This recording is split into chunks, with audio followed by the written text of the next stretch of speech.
people need routine. People need structure. MAP is a disciplined process you run. I like to say it's the most important habit you can put in your business. We understand the power of habits. We learn it when we're a child, when we're a baby.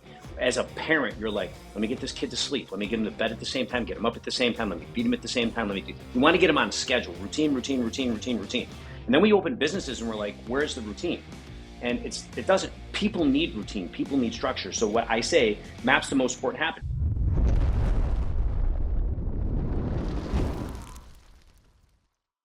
Hey, what's up to the point, listeners? It's your boy, Chris, and it's just me today because even though my co-host, Mr. Chad Peterman, said he will not miss an episode in the year of 2025, well, guess what? He's not here. So what's that mean? It means he missed this episode. I texted him this morning, and he's sitting on the beach down in Florida having probably a Shirley Temple, and and he is not going to make this episode. So I wanted to take this opportunity just to bust his chops a little bit because you know what? He lied. Michael, he lied straight to my face. He's not here. We gave him adequate warning that this thing was going to happen. And he chose his family and free time on spring break over this podcast with us. What a dick. He's kind of missing out. I mean, it is kind of, I'm kind of a little pissed right now, to be honest with you. It's like, I'd be pissed too. I'm giving up like a lot of shit this morning thinking I was talking to both you guys. That's right. How disrespectful can you be? Like, Chad, jeez. Well, you know what? Listen, if I have a chance, in fact, if you give me the name of his hotel he's staying at right now, believe me, he'll have a big surprise over there later today. This is great. I have no idea where the hell he's staying. Oh, gee. Well, I know that he goes down there. Our spring breaks are like a week off every year. So mine was last week. I went to Maui with my family, did the same thing. So I'll cut him a little slack, but not in the ball busting category. I got you. Okay. Let's jump into this because I have my friend Michael Caito on the show today, CEO of MAP, which stands for Management Action Program. Does it sound familiar? Probably, because you've heard Ken Goodrich talk about it almost every time he's on this podcast, talking about how he's participated for so years and has a leadership team and participated for so many years. And Michael, I think you actually bought me. Well, you were a part of MAP. You used MAP, in your business experience, which you'll share. I'll tell you all about it. With our listeners, but you bought it in 2017. Is that what it was? End of 17. Yeah. End of 17, January 1st, 2018. Yep. And now, and I was listening so we also have a mutual friend, and I was listening when I was prepping for this podcast because we have a little bit of crossover. We'd never met until the podcast, but we've had some crossover. Yep. Because I've also sent, or we've also had one of my leaders, who's our chief experience officer at Rhino, who's been with me 13 years. Also went and participated in the MAP program, and he came back and he was on one, right? And that's Mike Vanitas. A lot of the listeners have seen him speak all over the place, but he was on one. But I was asking him, I was like, hey, man, I'm interviewing Michael. Like, what did you learn from the whole MAP program, and what have you implemented, and what did you take away? And because he does a bunch of different trainings. And so it was cool just to hear his perspective on what all he's taken and implemented. And then when he told me, I was like, oh, shit, yeah, I recognize that you do X, Y, and Z. Yeah. So some of the things he's regurgitating are things that he learned from the program. Dude, which is cool. It's great. I mean, let's go there. So what I want our listeners to hear is we have a lot of different guests on here. Usually it's a lot of different owners, from different size companies. So that way we can work through, their challenges, what they've been through, where they're at today. Because we all experience, we don't like to talk about the good shit. We want to talk about the bad shit too, and be super vulnerable and have those conversations live on air for everybody to hear in hopes that we find something that maybe they could do a little bit differently to move the business forward. So I guarantee you there will be things today that will help them move their business. I have no doubt. That's why we're doing this. I have no doubt. So I'm a big believer in this style of training. And what, one thing that Mike said to me, Vanitas on my team said, the training is around self-awareness and shifting from transactional leadership to transformational leadership. Was one thing he stood out to him. There's some leadership styles, communication tactics, and there's a bunch of different things he told me that he kind of puked out to me. So I can't talk about all of them, but leadership training is, I feel like you can never get enough. I still constantly look for different ways to learn different styles. I'm always trying to adapt. How do I get better? How do I understand someone's personality and how they receive information better? How do I receive information better? What am I bad at? What do I need to work on? And so I want to talk through some of these things today. with you. And I actually, and I want to tee you up for our listeners just to hear a little bit of your background because, Michael didn't come from the home services industry, but Mm-hmm. like he and I were talking about pre-podcast, like these tactics are industry agnostic. Like Yeah. it's human behavior, right? That you can apply to any business, right? And so the hope that you get from this podcast, listeners, is you might find some things that you're not doing, or that maybe you started to do and then quit on it, or you've heard others doing, and this is a nice reminder, like, oh yeah, I was going to try this, or maybe it's Yeah. just some self-reflection, like you need to get your shit together. Yeah. So my hope is from this episode that you can take away some of the things that Michael has done, and I think that you, well, I'm not even gonna, I'm gonna let you do a little bit, let our listeners know a little bit of your background, You and bet. don't worry, listeners, I told them we want the Cliff Notes version of the background, but I wouldn't have him on here if he didn't have credibility. Keep this in mind. Um, Mm-hmm. but I think the last exit you made was in 2015. It was you 12x the 15. business, yeah, and 600 people.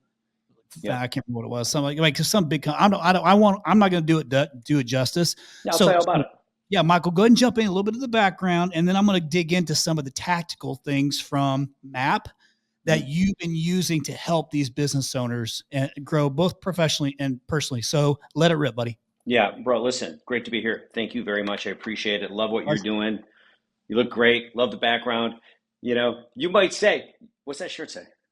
Oh, come on. Tell me you know who I, this is. I can't see it. Looks good. Smokey and the Bandit. Oh, yeah, yeah. Not Burt Reynolds right there, dude. Yeah, yeah. So listen, I own, we bought MAP, but I was a client for 15 years at MAP. I like to say MAP stands for meat and potatoes. All right. My style is like MAP style, my style, the same. That's why, we bought the company and we're linked up. It's like no bullshit. Let's get to the point. We're not about fluff. I'm not about fluff. I'm like, let's execute the business. What are the things we need to do? I'll get to my story, but when we sold our last company, we had 500 drivers on the road delivering food across different cities in the country. So I understand what happens on the front line of people that sometimes are shifting, turning over, and so on and so forth. I mean, it's not technicians, drivers, anything on that. That's a difficult business, man, and you gotta button your shit up to handle it. But we started I did something in like when I was like 24 years old. That's the first time I figured out I wanted to be an entrepreneur, and I wrote down, find an idea for a business. Next thing you know it, my brother and I and his best friend are starting a company called Restaurants on the Run, which is food delivery before online and mobile. So think pre Uber Eats, pre DoorDash, pre Postmates, all that. And we started that in college, dropped out of college because business started getting going. And about year 5, as we were getting a lot of traction on the business, we had a small investor, and he looked at me one day and he goes, Michael, his name was Roland. He was an attorney, but more of a tech investor, and it was 2001, nice exits. And he looks at me one day and he sits me down after I can't answer the questions he's asking me questions, and every answer I have is, we're growing, our people are great, we're doing this, we're doing that. But anything important around enterprise value and profitability, and are we building a business that we can sell, I didn't have good answers. And he looked at me and he said, Michael, if this was a publicly traded company, we would fire your ass as the CEO. Okay. So picture that being said to you. Like now I look back. Very motivating. But yeah, so I'm like, back then, I look back and now and I'm like, I understand. I'm like, entrepreneurs create, CEOs scale. And he was telling me that you need to bridge that gap. And I could have done a few different things at that point, obviously. But what I chose, in my mind, I said, well, listen, Roland, I want to be an entrepreneurial CEO, which coincidentally, we just started a podcast with that name. And who knows, it could be the name of the book I'm writing right now. But so I go to my forum. I was an entrepreneurs organization, and I go to my EO group, and I'm like, I talk to all these other CEOs. I'm like, I tell my story. They look at me. They're like, yeah, we're kind of in the same place. Like we're growing, but we don't know how to go to the next level. But there was one guy in there, a CPA. They always tell you, talk to your CPA if you need to raise money. And I think it's all kind of bullshitty, but it actually works. And he has this company, MAP, call me. And I go to this 2.5-day workshop 22 years ago, the same one that Michael went to. And I walk in there and I was like, holy crap. You mean this is what it means to be a CEO? This is what it means to be a manager. This is what it means to be a leader. I walked out of there with a toolkit across these 6 critical things you got to get done in business. We'll talk about that in a second. And I was like, this is what we need to do. And I started sending all my managers. We brought a coach in. For 15 years, we had our coach Lee that worked with our executive team implementing the process half a day every single month. And we just got buttoned up. And when you take that management system, which is what we put in our business, basically a system of developing our managers and holding them accountable, when we put that together with some of the other great things that we were doing in sales, marketing, technology, we were able to then start buying small companies. We realized that we were in an industry where there was an aging demographic of entrepreneurs. It's classic. We see it so many times in home services, and they had no exit at the time. So we started consolidating and bought companies around the country. And as you said, about 10 years ago, as we were out in the market raising capital for the next round of, I think we had 25 to 30 million in acquisitions teed up, and we were raising capital, and Grubhub found out about us. And they had just started competing with DoorDash. Grubhub was public, okay, big money, printing money at that point. DoorDash came in out of Stanford with venture capital, tons of money, and they were just going on a collision course. And Grubhub, I'll never forget it. They're like, we want to make a splash on Wall Street. And they made us an offer we couldn't refuse, and they took our entire team, 600 people. And some of them were still there, and my team helped them kind of build out their footprint that they currently have now. Things didn't go so well 10 years later for Grubhub, but it was great for us when we sold it to them. Yeah, which matters. Yeah, so it's like, to your story, okay, to your story. Yeah, it's good for me. Yeah, so it was great. And like I said, I had two amazing business partners. That's another conversation. I'm a big believer in, if you get the right partner, you can really do some great things. It's actually really cool that you were like a customer of MAP before you even bought it, because that clearly you're a believer. Otherwise you won't buy the business. Bro, it's like my wife, after I sold the business, she's like, go, you got to leave the house. And I'm like, and I was doing stuff, exercising, doing all these things. And I'm like, what am I going to do? I'm like, I don't want to start another business. I'm not qualified to be employed. And I go, maybe, and as I started sniffing around, and she's like, go get a job at Home Depot. You like to talk, be the doorman. I'm like, I can't be serious. So I ended up talking to Matt, because everything that I live for and breathe for and do every day, besides being a dad to three crazy teenagers, is about three boys, entrepreneurs. Everything's about entrepreneurship.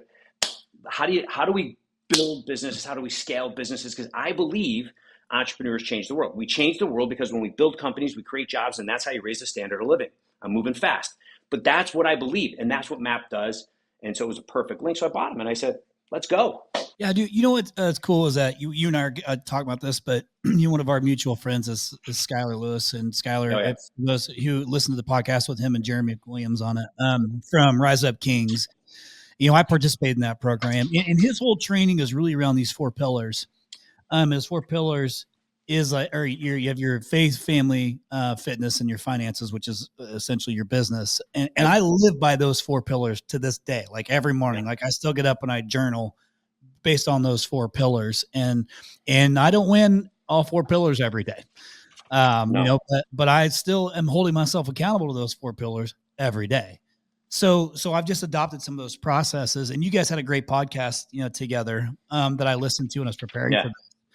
And so again, I think what's cool about all this is you can take bits and pieces from your different, trainings. Like it's not meant to be like, hey, Rise Up Kings is, this is how I'm going to do it. Like maybe you don't want to go and do all the physical activity, whatever, like to each their own. But when you got to do something, and part of my job is to bring these listeners different, points of view or different tactics from companies like that. I mean, listen, Goodrich is you ask him who to send leadership to. He'll say a half a second after you ask the question, MAP. 100%. That's where he sends his leadership to. Still loves to participate on it. Is still a huge fan of it. So, I'm amazing. So, and he does it because it's leadership is only a component of it. Like it's really about how do you become a great manager, and manager sometimes is like a dirty word. I'm like, you're out of your mind. If you're a CEO, you need to be able to manage. Do you think Steve Jobs, Elon Musk, they don't know how to manage? And leadership is one of the 6 things you got to get right as a CEO. And so that's why he loves it. It's like, it's not bullshit. He sends people, they get trained. We have reinforcement of the training, and it's like things start to happen. I'll stop talking. You go. I'm sorry. I didn't mean to interrupt you, but no. You're good. It's a good segue because, Goodrich is a big systems and processes guy, right? Like he's the systems and processes you manage to these things like that. That's what you do.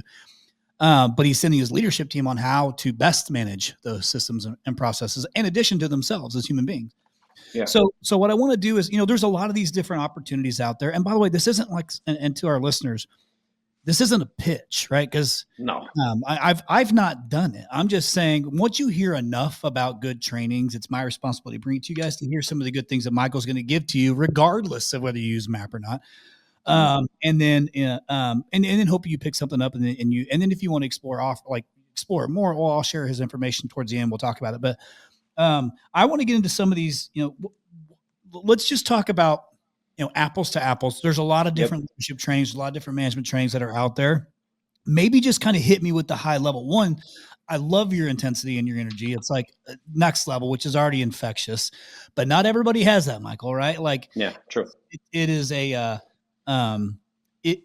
gift to have this kind of energy, I believe, and it's helpful, but you have to have trainings for all different personality types. So, but what are some of the notable trainings or things that set MAP apart from maybe some of these others that you kind of hear out in the market? Yeah. And I probably got a little ahead of myself, because really what we're about are the fundamentals of business. We like to say the blocking and tackling. Like, you can have, every business has, hopefully they have a sales system, and hopefully they have if they're working with you, they have probably a great, marketing, system or structure. But a lot of companies have operations. Within operations, they're tight on call center. They understand how to handle the flow as they come through. They understand what's going on in the field. But a lot of times where we miss is we don't have a management system. Like, how do we actually run the business so that we actually can create systems in the business that help us to scale the business? And that's really what MAP is. The fundamentals, the meat and potatoes, the blocking and tackling of what we need to do as managers and leaders in a business. But we don't stop there. I think a lot of times training gets a bad, and I never like to say, I would never buy a training company. Okay. We combine the training with the reinforcement and implementation. And so that's the big difference right there. A lot of times you do a training, how it's like, you come in hot, you got a book, you put it down, you're like, all fired up. Like, how many times before I put MAP in my company, my employees would wait me out. I'd be at a conference, I'd be like, let's do this, let's do that. And it's like, they're behind the scenes, they're like, just give me a little time. Cato's going to probably move on to something different. It's the shiny object. And that's who I was. But what we do with MAP is you take those fundamentals, and when you combine them with reinforcement and implementation with like a CEO coach, and that's kind of what the differentiator is for us. We take the fundamentals of training, or the fundamental principles we have to get right in business, which I'll talk about. You combine it with the implementation of it all, so that you're doing it the right way, with a CEO coach that is actually doing the implementation, helping you. And then you layer in the technology platform to support it, and you're off and running, and you can push it up and down the organization. But so that's the way I talk about it. But that's a little bit of the difference is it's, to wrap it up, the difference is it's all about fundamentals. Yeah. I think one thing, a word that you use that I think is really important, and is this reinforcement piece, because, and anybody who's listened to me present anywhere, I don't even know how many hundreds of keynotes or breakouts and shit that I've done over the years.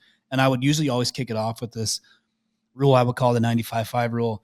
And it is around, really, it's all about this reinforcement piece. Like, hey, you come here, you took the time, you listened to the podcast, you took the notes, you had all the ambition in the world, but then at the end of the day, you did nothing with it, because you went back, you got the normal routine. And because there's no follow-up, somebody to hold them accountable, or somebody to hold them accountable for what they learned, because they're the owner, they're holding themselves accountable. Well, shit, it falls flat because you didn't do anything with it.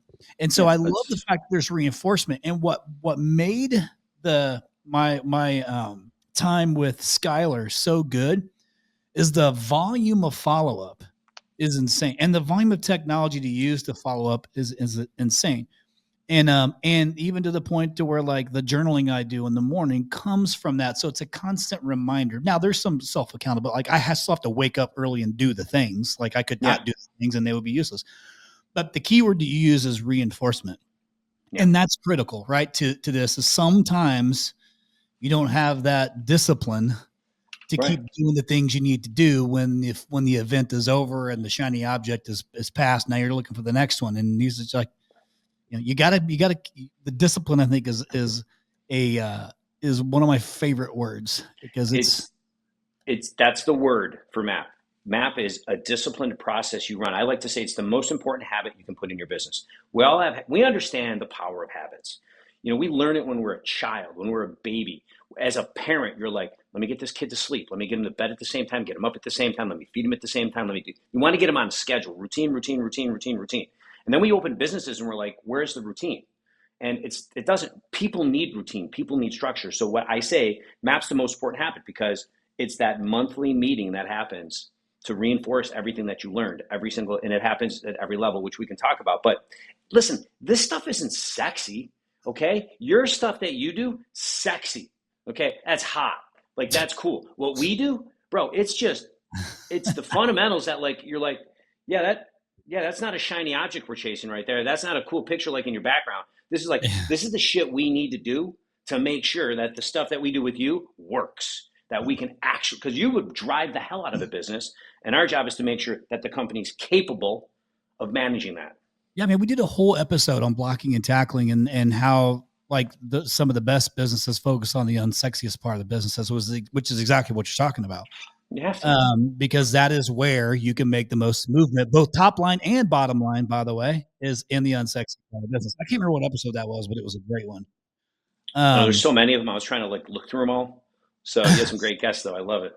Thanks, man.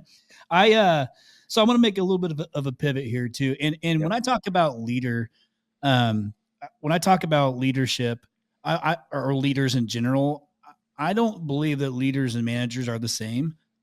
So I think they can be, but I want you to talk about, because you talk about there being, management, like some of this management curriculum that you go through to help with. So take it from a leadership and a manager perspective. So as in business structure, right? We got our leaders and our managers. So you guys, I mean, I know you said MAP is 60 some odd years old. You've been a part of it for, I can't remember how long, but you bought it at the end of 17. So really since 18, you've been at the helm of this thing and working with plenty of incredibly successful business. I mean, shit, you were the global chairman of EO, and you're part of YPO. Chad, who's my co-host, is a big part of YPO. And he gives a lot of credit to that organization, for a lot of his success. But, you worked with a lot of different, business leaders. MAP has worked with a lot of different business leaders, very successful business leaders, and also new business people who are just trying to become great leaders. Yeah. Or managers, by the way, because not everybody is the actual CEO of the company. There's a lot of people who are in that leadership role, but not the leader. So just from your perspective, what separates these good leaders? Mm-hmm. And maybe this is a two-parter, Michael. What separates these good leaders from great ones, right? Or good managers from great ones? Because sometimes, like in my world, I'm in marketing, right? So my job is to create opportunities. So if I can create opportunity for sales to go and sell and the company can keep growing, great. But guess what? They can't do it without leaders and managers. They gotta have them in the business. Like visionaries like me can come up with, hey, this is what we're going to do next. But I would be no good if I didn't have solid leadership and management. So it's always to me, the most critical roles in these businesses is having those two roles. But what, in your opinion, sets apart the good ones from the great ones? Is it some characteristic? Is it, I don't know. I got it. What's your opinion on that? What's the separator there? Listen, there's a lot of places we can go with this, but I'm going to start here and say every manager has to have leadership ability. Every leader has to have management ability. There's a big crossover. Great leaders, have a vision. They have the ability to inspire people. They can paint that envisioned future that people want to be a part of. Okay. And that's where you get a lot of entrepreneurship. And they understand the power of asking the why question versus the how question. They understand the power of empowering their people. They understand that it is about the team that they build. I like to say, people are the most important, are the only sustainable competitive advantage in a business. So a great leader is going to be able to take that next level. The best of the great leaders make it about something other than themselves. As Jim Collins speaks about in Level 5 Leadership, he'll say, when there's a problem, I look in the mirror or the best CEOs, best leaders look in the mirror. When something's going good, they're giving credit and looking out the window. So it's versus like problem, I'm looking at myself. Yep. Good things happening, I'm looking at the other people and giving them. It's not about me as the leader. That's how the best leaders think. And so only a small percentage of those leaders then can actually probably get to the point, or only a small percentage of leaders get to the point where they're running a company. Okay. But you can still be a great leader like that and be running a department. And that's like when we as leaders can identify talent like that and then pour fuel on it to make them the best that they can be, and not be afraid that they're going to leave us because we're making them so great. We can't think like that. Great leaders realize, let's maximize the potential of the people we see, especially those A+ players. And if they leave, good for them. We did our job. If they stay, even better for us. So to me, that's what a great leader looks like. And as you get through an organization, anyways, I'll leave it at that, because to me, that's the picture I think I wanted to paint for that person. Yeah. And okay. So that's great. Because I do think, like, whenever you talk about looking in a mirror, basically you're talking about self-reflection, like what could I have done differently as the leader of this business that made X, Y, Z happen. And then there's the part where you taught me being inspirational is, I think for someone like you or for like myself, it probably comes pretty easy, because I naturally am I'm naturally grateful. I'm also, I have a ton of, drive to just do great things for so many people. So my purpose is much bigger than just making a dollar. And so it just naturally comes out of me. It's a gift I've been given, is, these things are easy for me to do. I don't have to fake that. Um, but I have had to look over the years and work on myself on, like, hey, what was my responsibility in whatever just happened? If it was negative, even if it wasn't directly me, if it all rolls uphill, then I've got responsibility in there somewhere. So I have to look in the mirror and, take a look at myself. But I love giving, praise to people too. Um, and because you want them to feel good about what they've done. And you've heard the term, people don't leave businesses, they leave their leadership. And I think there's a lot of truth to that. I think there's instances where people can leave the company regardless of leadership, but more often than not, I think you would agree, people leave their leaders, not this next company. I agree 100%. There's a book sitting right there that I'm not going to grab on my shelf, and it's called "It's the Manager," and it's written by Gallup, okay, the big survey company. And literally, it says it's the manager, and then the sentence underneath there basically says the single greatest impact. The manager is the single greatest impact point of any business on engagement, productivity, and retention of your best players. And so it's like, there's a reason why this is an important topic. But like I said, it's boring, okay? But great leaders, like we just talked about, okay? And by the way, I'll add, when they inspire, it's very purpose driven. Like, my guess is that you talk about a bigger purpose than yourself and your business when you talk about how you want to grow this company. I do the same way. And that's a gift that we have. But there's a lot of responsibility that comes with that. And you got to take the good and the bad, because it's not always easy. And there's a lot of hard times. There's a lot of difficult conversations. There's a lot of things that you got to do that, like, aren't comfortable. Decisions you have to make that are going to affect other people. Not everybody. You can be a great leader, but not everybody wants that responsibility. And so, that's where this thing gets really interesting when you talk about that level. So, hey, real quick. I'm gonna take this thing sideways for just a second, because I want to forget it. What is your take on the difference between a leader and a manager? Like, I've had this conversation multiple times on this podcast, but what's your take? Like, what is, like, hey, a leader is responsible for this, a manager is this? Because I'm telling you, like, I've said this to all my employees that have ever had the misfortune of having to report to me, is I am a poor manager of people. And it's not because I don't care about them, Michael. It's just that, I've got ADHD. I've got this thing over here. I can bounce from this to this over here. And I want them to have the best opportunity to be the best that they can, with the right accountability and the right support. And I'm not the guy to give that, because it's not because I don't want it. It's just that I know that I'm not going to be able to give them the focus that they need when I'm trying to do what I'm doing as well. And so I recognize that as something I have to get better at, and I've gotten better at it. So it's like coming from a place, like, it's coming from the right place, right? Like, I want them to be them to be so good that I should not be their manager. I need to stay up here in my little zone and do my thing up here, because the best thing I can do for them is focus on this up here. Yeah, but they still need something from you.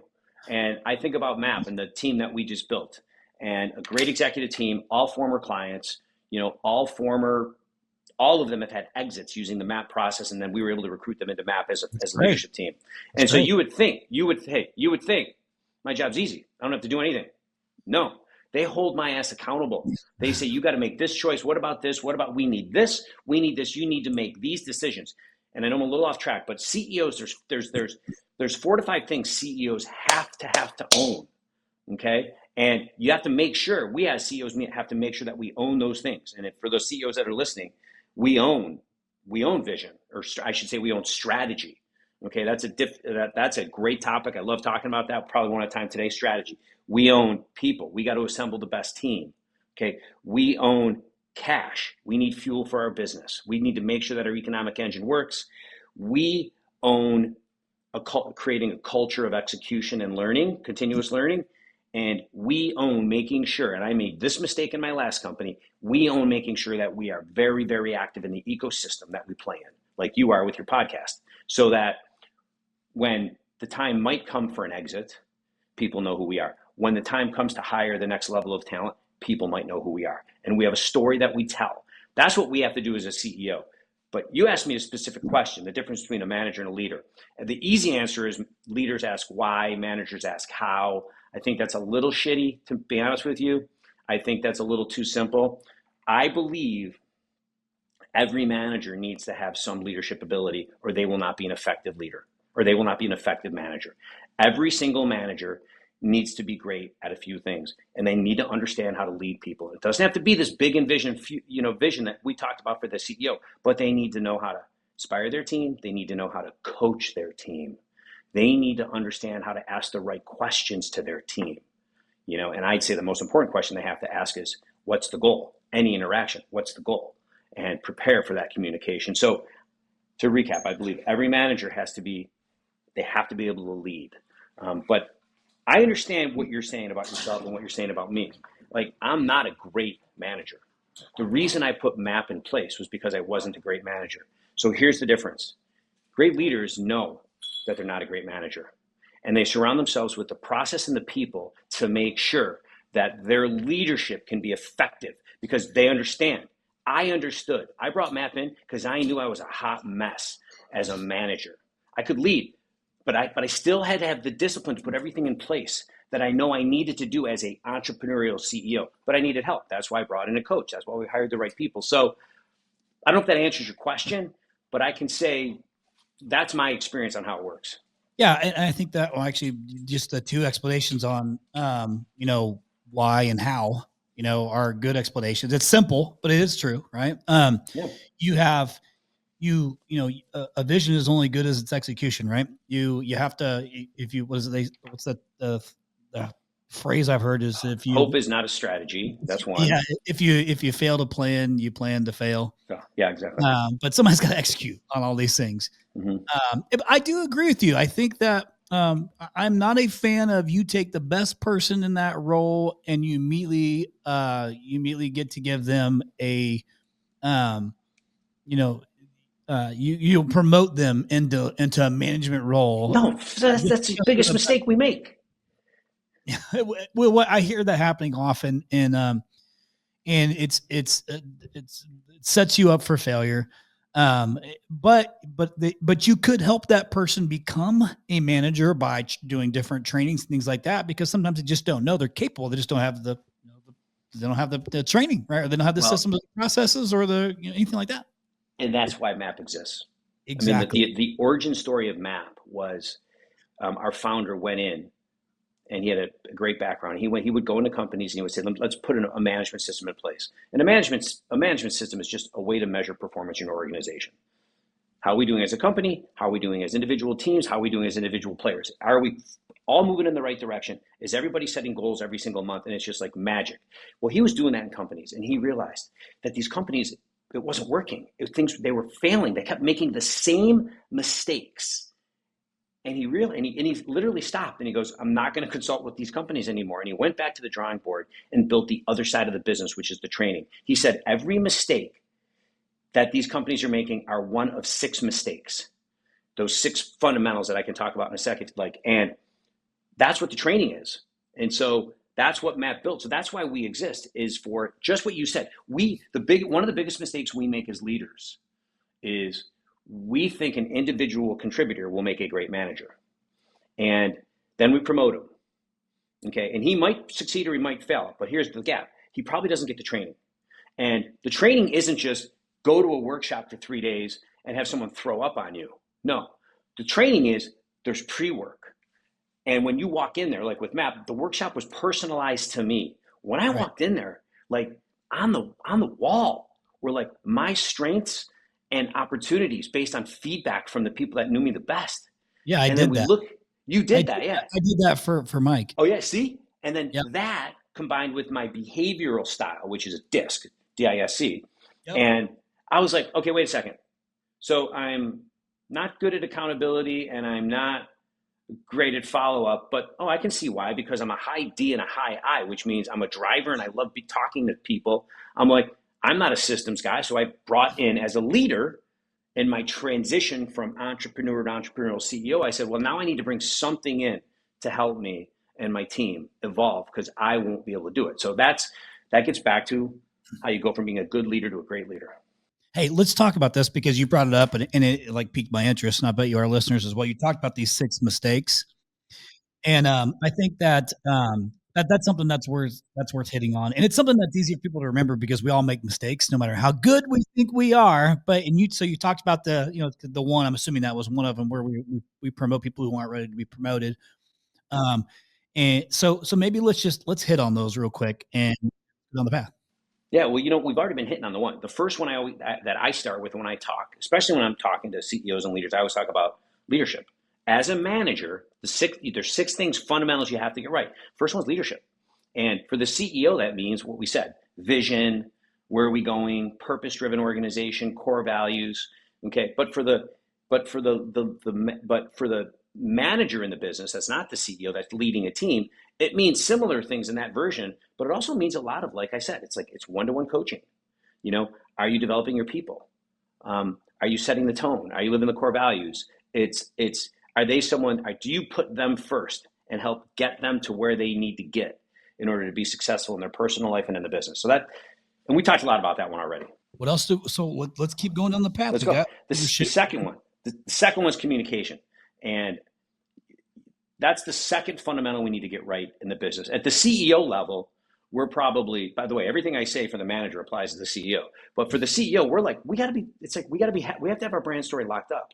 Because as we're sitting there saying, okay, we've got this great vision, and we're talking about that to people, and you have energy, I have energy, and we've got to be in the ecosystem. We got to be telling that brand story, because that's going to allow you to attract clients, attract customers, attract investors. So we have to be able to do that. But at the manager level, communication, the fundamental in fact, I don't even know if I want to keep talking about the CEO stuff, because it's really important we focus on what the manager does, because even the CEO has to do it.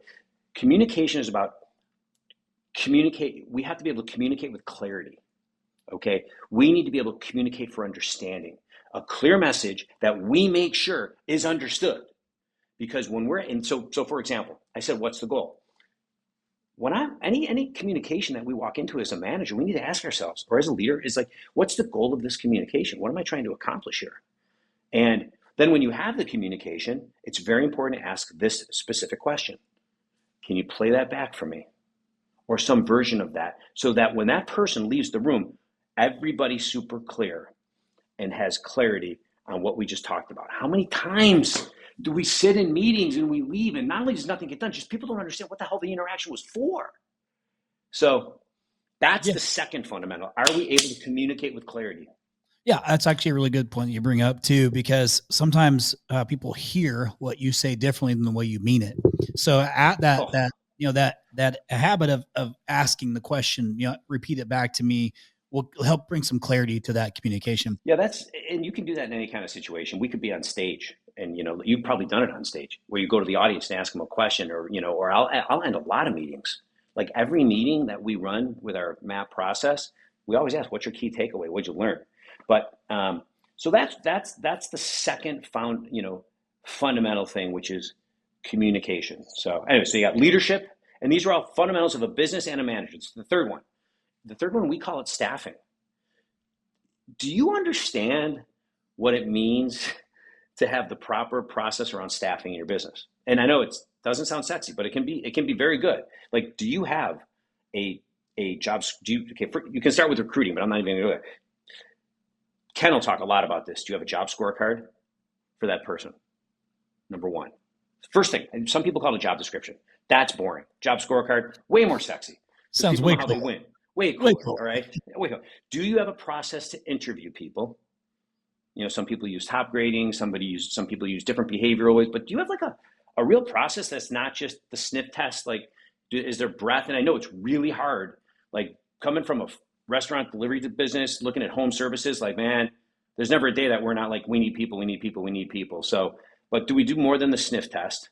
Okay. Then here's the next piece, which is probably the most important piece, I'd say, because this is where you can fix all your previous mistakes. Do you have an onboarding plan with clear 30, 60, 90-day goals for that person? Okay, that to me is number one, because if you have that, you can screw up the first part. But if you're measuring if you have an onboarding plan and you're clear about what success looks like, you can fix your mistake after 30 days, 60 days, or 90 days. Okay, and then if they make it through that onboarding plan, what are you doing to retain your best players? So I look at it as 4 steps. Do you have the right job scorecard? Do you have a process to interview them? Do you onboard them properly? And what are you doing to retain your best players? So that's the staffing function that we all have to get right as managers. Yeah, that's how you're setting the tone for their career, right? Like you are setting the tone by saying, hey, here's what the expectation is within the 90 days. And you have an obligation as the employer to meet that expectation as well, right? So, yep. So we'll go back to, guys, I'm sorry. Yeah, I was going to say, just to maintain the trust of the person who came on board with you. So, because we do get in the habit too, and a lot of people do, of, oh my God, I need somebody now. They do the sniff test. Classic mistake that's been made. Yeah. By the way, I don't do any interviews anymore at all, unless it's like on the executive team and somebody asks me to, but I'm certainly not the guy for it. Mm-hmm. Even though I feel like I recognize really great talent, it might not be the talent for the seat we're trying to fill on the bus. So I stay out of it. I stay out of that. But I recognize it. I don't have that skill set. Well, that's probably the most important skill set, is that you can recognize it, and then you can put them through a process. There you go. And because we're hiring right now, and I'm like, listen, I love this person over here, but I'm like, I don't know if I trust my instincts, but we should still run them through the process. Yeah, 100%. Yeah, 100%. Yes. Okay. So we got leadership, communication, we got staffing. Okay. So the next one. So, I just want to touch on that staffing thing. The important thing there is that, we talked a lot about leaders and managers. As the leader, I like to say, you have to inspect what you expect. So we ran through a scenario recently where we hired somebody, or not recently at MAP, but like at my other company, where we hire somebody, and I just trusted everybody's got it right. And it was an important position. And I didn't inspect what I expect. And I didn't say, tell me what the winning code is after 30 days, 60 days, and 90 days. So that's the leader asking the right question to the manager. And it's a combination of accountability and coaching, but you're also inspecting. So anyway, so we started with leading. So we're coaching our people. We've got core values. We're talking about them. We're developing our people. We're inspiring them. We've got the right way to communicate with them so that we have clarity. Now we're hiring the right people. Okay. But if we're doing those first 2 things, hiring people it's a lot easier, because now we know when they come on board, we're going to be able to communicate properly. So what do you do now that you got the right team? Now the next step is plan. How are we planning as an organization at the top level, and how are we planning at the department level so that they're integrated? It's hard to do that before you get the right people. Okay. We start with this vision. Okay. And everybody's fired up. So our leaders are happening. We're communicating. We're coaching our people. Now we're getting better people, and we know how to treat them. Now let's build the right plan for this organization. That's the 4th. Next one, 5th. So we've got the people, we've got a plan. How are we structured? Are we structured to support where we're trying to go? We have a vision, we have a strategy, we have a plan, but is the organization structured in a way that we can achieve the goals? And most importantly, does everybody know where they sit? So I said a job scorecard. I used that word earlier specifically for this reason. You can't organize your company, and I mean org chart and other things, your departments, without making sure every person knows the 2 or 3 things they're being measured on, because that's what they're going to be held accountable to every single month. The job is, once they know, this is where everything comes together. They all blend together. If we get them in, they know exactly what they're being measured on. Now we can hold them accountable. That's how you grow a business. So that's the 5th one. Are we organized properly, and does everybody know their job? What did Bill Belichick say? Everybody, you gotta know your job and do your job. Well, he would say just do your job. I don't like Bill Belichick. I'm a Buffalo Bills fan, so I'd like to butcher anything he says. So anyways, and then the 6th one. So we've gone from, we're leading our people, we've got good communication, we've hired some great people, we're onboarding them, we've got a plan, everybody knows what they're being measured on. The last step is what we call controlling. That's performance management. That's where you have this most important habit we spoke about earlier. That's where we have a rhythm, a discipline, a habit every single month where every person in the company is telling their story of the goals that they set last month. These were my goals last month. Here's how I did. Here are my goals for the coming month. And that's layering up from frontline to team to CEO. Like, that's the conversation. And when you're having that conversation, it becomes obvious, are we going in the right direction? Is everybody aligned? Are we on track for our plan? So those are the 6: leading, communicating for clarity. Let's get the right people. Let's have a good plan that supports our vision and strategy. Let's make sure we're structured right with internal resources, external resources. We're able to measure everybody. And then most importantly, we are not stopping there, because if we stop there, we're dead. If you keep going to the last step, which is managing performance, as we call controlling, you're an unstoppable machine. Yeah, this seems like so simple when you explain it that way. It seems what? When you say it like that way, like when you just talk about it in that cadence, and whatever all the listeners are probably, like, it does sound simple, but there's layers underneath those layers that you could probably go on each one as its own episode and probably go over a bunch of shit. Well, I mean, but my consultants could really do it, because they're better they're better than me. I just ran into my company and it worked. And so I bought the company and said, let's grow this thing.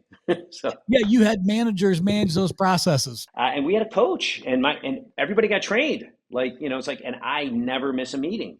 But again, it's like, you got to be careful. Like, we get caught up, like, a lot of times, like this, I think this is where I I think a lot of times smaller businesses, they get to a point and they're like, okay, I'm going to kind of step away now, and I'm going to have this, I don't know, they're called implementers, operations, whatever you want to call them. Okay. But if you're the CEO, there's certain things we have to do in a business. I named the 5 things we own.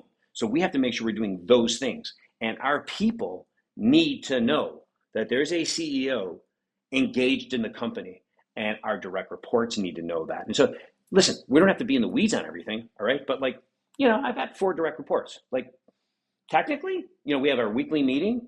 Maybe there should be 2 weekly meetings, and maybe I should have one-to-one with them for 30 minutes once a week, just so everybody's moving in the right direction. Because I like to move fast, like you do, and like our listeners do. So we just can't be a figurehead, is my point, as the leader, as the CEO. Yeah, I think these are all really good points, and because a lot of our listeners we have a lot of listeners that are still small and wearing many hats. I think a lot of entrepreneurs do exactly like you and I do, Michael. We move fast. We don't think about all the things, and even though you have good intent, sometimes if you don't focus on all the things, it might make someone think differently about you, regardless of your intent, because you don't have some of the structure in place. Certainly been something I've done before is, if you don't say it, you don't have the plan, you don't have the org to support the plan, and you don't have the management, based on what has to be done to execute on the plan.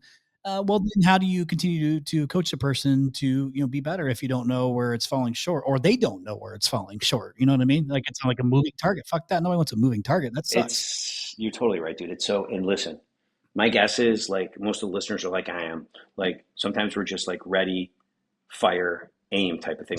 We're moving fast. And like, I find myself saying things, and like, if I don't ask that question at the end of it, like, play back what you think I'm saying here.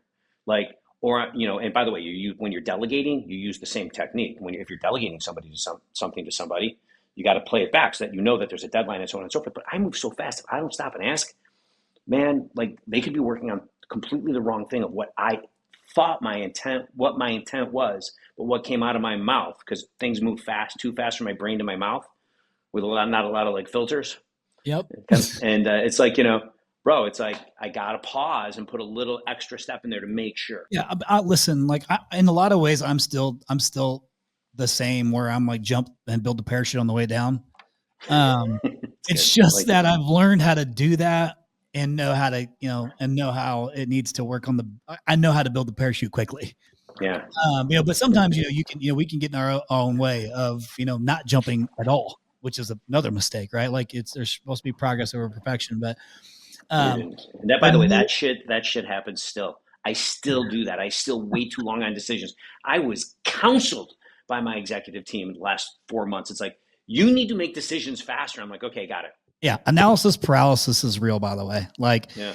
And sometimes us as visionaries think about all those things that we can't do, that we have to rely on the people to do. And we're like, so us being like, hey, we learned some things, as us being not making decisions, which is total bullshit. So it almost like clogs us up from doing the things. So it's like this little balance. But listen, we're already at the top of the hour. I promise you, we get off here. Anytime an episode is going really good, Michael, it flies by like this. Like, I love these conversations and this. Can't believe it's been this long. So already, wow.